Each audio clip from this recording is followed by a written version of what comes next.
ನೀರಿನ ಪರವಾಗಿದ್ದು ಸೋತ ಧರ್ಮರಾಯ ಇವರು ನನ್ನ ಪತಿ. ಇವರ ಮಾತು ಲೋಕಸಮ್ಮತ ಹೋಗುವುದೆಯೋ ನನ್ನ ದುರಾದೃಷ್ಟವೇ ಸರಿ. ಇನ್ನು ಬಂಡಿ ಬಂಡಿ ಕೋಳನ್ನು ತಿನ್ನುತ್ತಿದ್ದ ಆ ಬಣ್ಣ ಮಗನನ್ನು ಅದೇ ಬಂಡಿ ಕೋಳನ್ನು ತಾನು ತಿಂದು ಆ ಮಗನನ್ನು ಕೊಂದ ಮಹಾನಾಥಂಡ ಭೀಮಸೇನ. ಇವರು ನನ್ನ ಪತಿ. ನಿಮಗೆ ಬೇಕು ಈ ಗದಾದಂಡ. ಸೌಟು ಹಿಡಿದುಕೊಳ್ಳಿ. ಇನ್ನು ಪರಶಿವನನೆ ಹೋರಾಡಿ ಪಾಶುಪತಾಸ್ತ್ರವನ್ನು ಪಡೆದ ಪಾರ್ಥ, ಫಲ್ಗುಣ, ಸವ್ಯಸಾಚಿ, ಶ್ವೇತವಾಹನ, ವಿಭತ್ಸು, ಧನಂಜಯ, ಕಿರೀಟಿ, ಗಾಂಧೀವಿ, ಮಧ್ಯಮ ಪಾಂಡವ ಎಂಬ ದಶನಾಮಧೇಯ ಅರ್ಜುನ ನಪಂಸಕ ವೇಷವನ್ನು ಧರಿಸಿ ಕಾಲಿಗೆ ಗೆಜ್ಜೆಯನ್ನು ಕಟ್ಟಿ ಆ ಉತ್ತರಿಗೆ ತಕ್ಕತೆ ಎಂದು ನಾಟಕ ಕಲಿಸಿದಾಗಲಿಂದಲೂ ಈ ಕಿರೀಟಿಯ ಪರಾಕ್ರಮದಲ್ಲಿ ಎಳೆಗೆ ಹೋಯಿತು. ನಿಮಗೆ ಕೈಗೆ ಬಳೆಗಳನ್ನು ತೊಟ್ಟುಕೊಳ್ಳಿ. ಅಣ್ಣ, ಇವನು ಅರುಣ ತಪಸ್ಸಿಗಳಲ್ಲ. ನನ್ನ ಭಾಗದ ಮೃತ್ಯು ಸ್ವರೂಪರು. ನನಗೊಬ್ಬಳಿಕೊಳ್ಳಿ. ನಾನೇ ರಣಮಾರಿಯಾಗಿ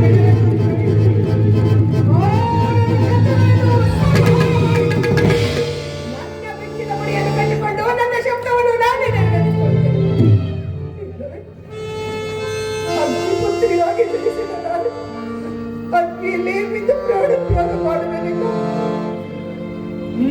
ಈಗ ಚೆನ್ನ ಆಯಿತು. ಸಹಜ ರೈವರ ಅಭಿಪ್ರಾಯವೇ ಒಂದು, ಈಕೆಯ ಅಭಿಪ್ರಾಯವೇ ಒಂದು. ಅಲ್ಲವೇ ಭೀಮಸೇನ? ಅದಕ್ಕೆ ನಾನೇನು ಮಾಡಲಿ? ನೀನೇನು ಮಾಡಿಯೇ? ಏಕೆ ಈಕೆಯ ಅಭಿಪ್ರಾಯವು ಈಗ ಆಯ್ತಲ್ಲ, ಇಲ್ಲಿ ಕೇಳಿದನಷ್ಟೇ. ಇವಳು ಹೇಳಿದ್ದನ್ನು ನೀನು ಕೇಳಿದೆಯಲ್ಲ, ಬಿಡು. ಏಕೆ ನೀನು ಕೇಳಲಿಲ್ಲವೇ? ಕೇಳಿ ಅದರಿಂದ ಆಗುವ ಪ್ರಯೋಜನವಾದ್ರೆ ಏನು ಕೃಷ್ಣ?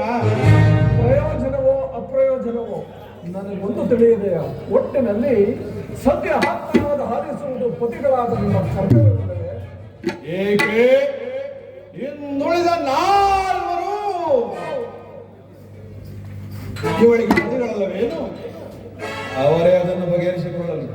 ಅದಕ್ಕೂ ಈ ಪ್ರಚಂಡ ಭೀಮನಿಗೂ ಯಾವ ಸಂಬಂಧವಿಲ್ಲ.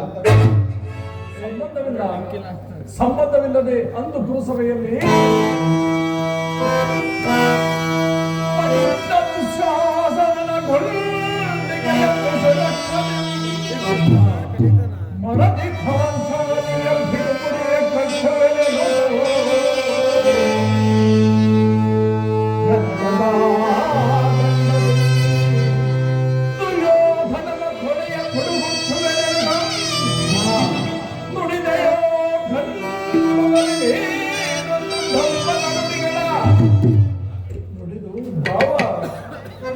ಮರತೆಯೋ ಮರತ ನಿದ್ರೆಯೋ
ಕರೆಯಲಿರುವಂತೆ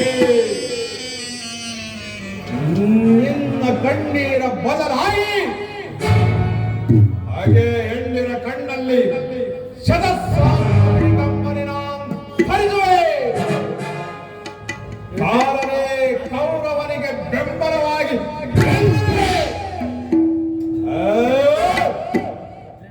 ಕಳಗಿ ಗುರು ಸಮರ್ಥ ಸೆಳೆದು ತರುವೆನಾ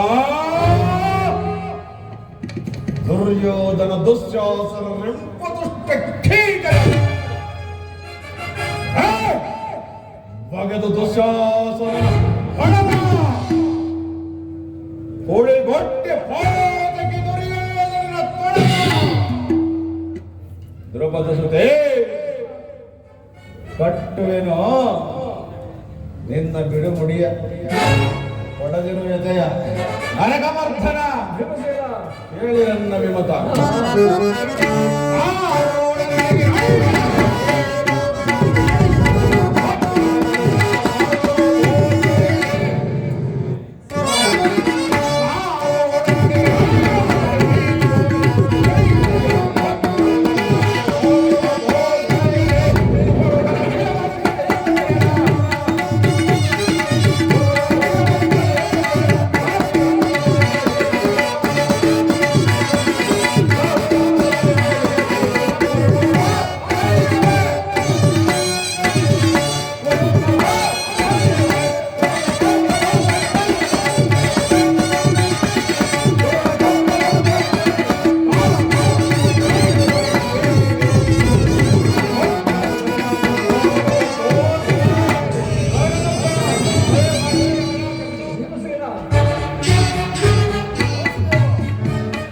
ವಿಷಸರ್ಪತ್ತೆಯ ಹಾಲನ್ನು ನುಡಿಸಿದರೆ ಅದರ ವಿಷವ ಅಮೃತವಾಗಿದೆ.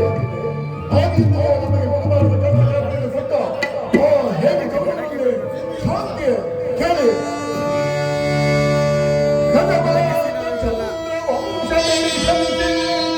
ಸರ್ವ